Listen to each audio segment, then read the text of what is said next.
Tablets కానీ లేదంటే మనం కూర్చోబెట్టి సోషల్ మీడియాకి సంబంధించి ఐప్యాడ్స్ కానీ ఇచ్చారు అంటే అది మీ చదువుకు ఉపయోగపడతాయని, కానీ ఇది ఇంకొకలా వాడటానికని కదా, కష్టం అది నాకు తెలుస్తుంది. కాకపోతే అది ఎంత మీరు నియంత్రించుకుంటారో అందుకు తల్లిదండ్రులు చాలా పాత్ర వహించాలి దీంట్లో.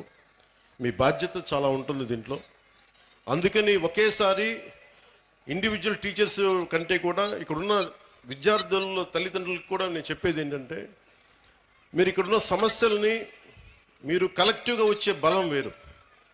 ఒకసారి తల్లిదండ్రులు మీకున్న ఇబ్బందులు కానీ, ఇందాక నేను ఒక మూడు తరగతుల విద్యార్థులతో మాట్లాడుతుంటే చాలా సమస్యలు నా దృష్టికి తీసుకొచ్చారు.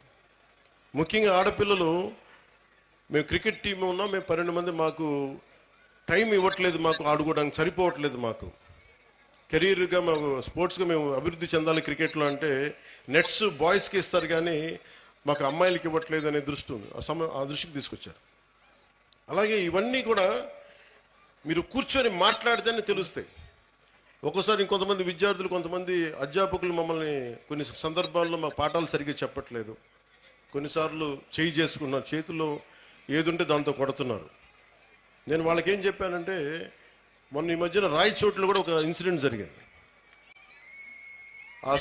ఆ క్లాస్ టీచరు ఇజాజ్ అహ్మద్ గారు అనుకుంటా, ఆయన ఏదో విద్యార్థులు గొడవ చేస్తుంటే ఆయన ఒక దెబ్బ వేస్తే ఆ విద్యార్థులను తిరగబడి ఆయన గుండెల మీద కొడితే ఆయన చనిపోయారు. సో అధ్యాపకులకు ఎంత బాధ్యత ఉందో విద్యార్థులకు కూడా అంతే బాధ్యత ఉంది. మీరు డిసిప్లిన్డ్గా ఉంటే మీకు బలం ఎక్కువ ఉంటుంది. మీ తల్లిదండ్రులకు మీరు చెప్పండి.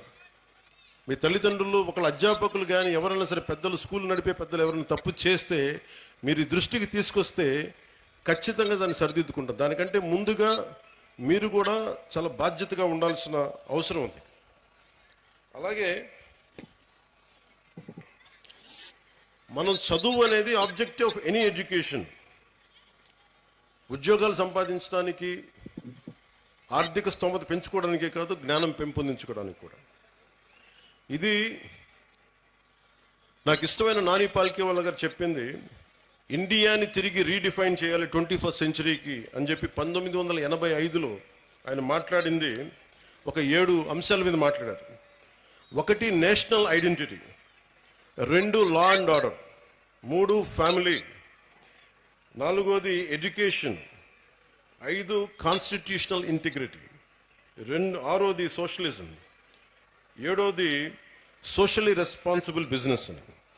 నేషనల్ ఐడెంటిటీ అనే పదానికి ఏంటంటే, మనందరం ఏదో కులంలో పుట్టాలి, ఏదో ఒక ప్రాంతంలో పుట్టాలి, కానీ మనందరం భారతీయులు అని మర్చిపోకూడదు. మన నేషనల్ ఐడెంటిటీ చాలా చాలా కీలకం.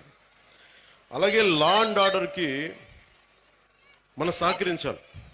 ఇందాక ఎస్పీ గారు చెప్తా ఉంటే, మన కళ్ళ ముందు తప్పు జరుగుతున్నా, ఇప్పుడు గర్ల్ చైల్డ్ ప్రొటెక్షన్, ఆడబిడ్డ, నేను మీకు చాలాసార్లు విద్యార్థులు కూడా చెప్తా ఉంటాను. సుగాలి ప్రీతి అనే ఒక పాప, 14 ఏళ్ల బిడ్డ, స్కూల్కి వెళ్ళి, అమ్మ నేను స్కూల్కి వెళ్తున్నాను, తిరిగి వస్తానని చెప్పి వెళ్తే ఆ బిడ్డ ఇప్పుడు ఇంటికి రాలా, స్కూల్లో చనిపోయింది. ఫ్యాన్కి ఉరేసుకొని చనిపోయింది. దాని మీద ఈ రోజు వరకు యాక్షన్ తీసుకోవడానికి చేస్తామంటే, ఇప్పుడు ఈ మధ్యన మన కొత్త ప్రభుత్వం వచ్చిన తర్వాత దాని మీద యాక్షన్ ఇనిషియేట్ చేస్తా ఉన్నాం. అంటే మీకు ఆడబిడ్డల భద్రత అంత కీలకం.